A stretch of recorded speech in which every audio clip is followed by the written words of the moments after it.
হাদিস 152।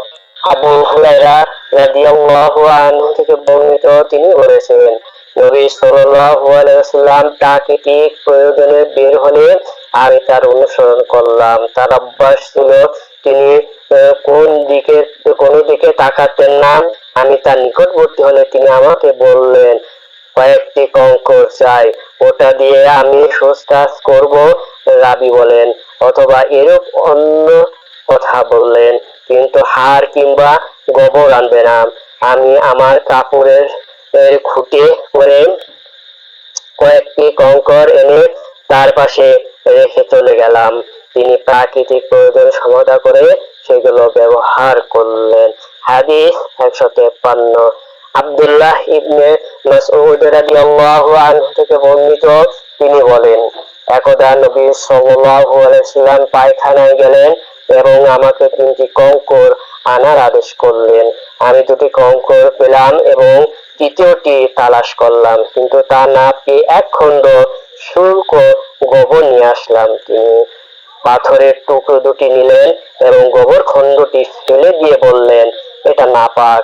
হাদিস 154।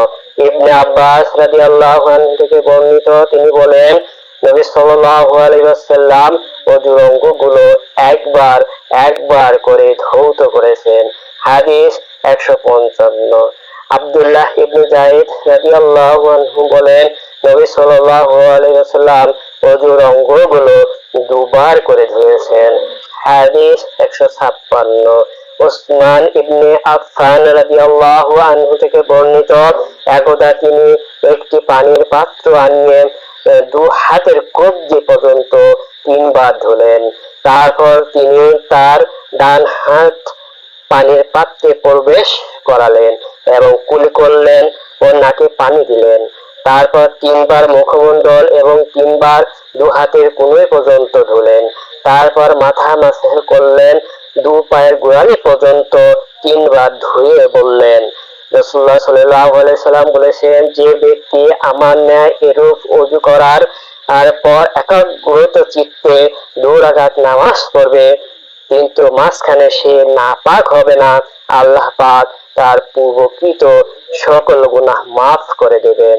ইব্রাহিম রাহমাতুল্লাহ আলাইহি ইবনে শিহাব থেকে বর্ণিত, তিনি বলেন, ওয়া হুমরান থেকে বর্ণনা করেন, ওযু শেষে উসমান বললেন, আমি কি তোমাদের একটি হাদিস শোনাবো না? যদি আল্লাহর কিতাবে একটি আয়াত না থাকতো তাহলে আমি তোমাদেরকে তা শোনাতাম না। আমি নবী সাল্লাল্লাহু আলাইহি ওয়াসাল্লাম থেকে বলতে শুনেছি, যে ব্যক্তি উত্তম রূপে ওযু করে নামাজ পড়বে, আল্লাহ তাআলা তার উক্ত নামাজের পূর্বেকার সকল গুনাহ মাফ করে দিবেন। উক্ত আয়াতটি হলো, যারা আল্লাহর অবতীর্ণ প্রত্যাদেশ সমূহ গোপন করে।